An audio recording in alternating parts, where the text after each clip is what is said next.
جو اپنی ماں کی خدمت اتنی کرتے ہیں کہ اگر ان کو موت بھی آنی ہوتی ہے ان کی ماں ان کے لیے دعا کر دیتی ہے، ان کی روح بھی نہیں نکالی جاتی ہے۔ لیکن بہت سے لوگ ایسے ہوتے ہیں کہ بیوی کے آنے کے بعد ماں کو بھول جایا کرتے ہیں، بیوی کے ہی ہو کے رہ جاتے ہیں۔ پھر ماں سسکیاں لیتی ہے راتوں میں اپنے بیٹے کو یاد کر کے کہ یا اللہ میرا بیٹا بھی تھا کوئی، مجھ سے پیار کرنے والا بھی تھا کوئی، جو ہر وقت میرے ہی ترانے رابطہ تھا، ہر وقت میری ہی باتیں کرتا تھا، آج وہ اپنی بیوی کا ہو گیا، آج وہ مجھ سے بات کرنا بھی نہیں پسند کرتا ہے۔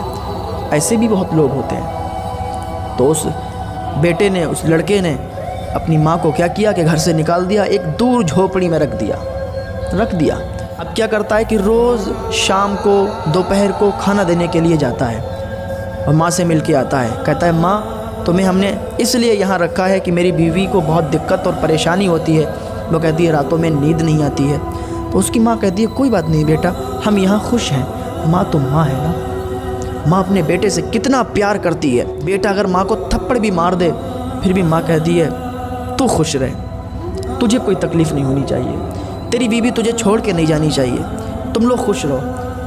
کتنا ظالم ہوگا وہ بیٹا جو اپنی ماں کو تھپڑ مارے گا، کتنا ظالم ہوگا وہ بیٹا جو اپنی ماں کو گھر سے باہر نکالے گا۔ ہاں، کتنا ظالم ہوگا وہ بیٹا جو اپنی ماں کو تکلیفیں سہنے کے لیے گھر سے باہر چھوڑ دے گا، اولڈ ہاؤس چھوڑ کے آئے گا۔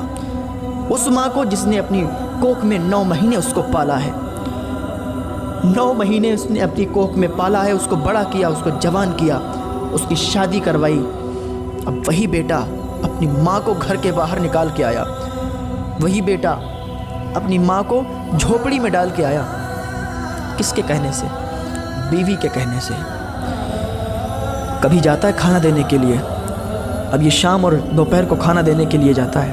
ایک دن بیوی نے کہا کہ اب تم صرف شام کا کھانا دینے جاؤ گے۔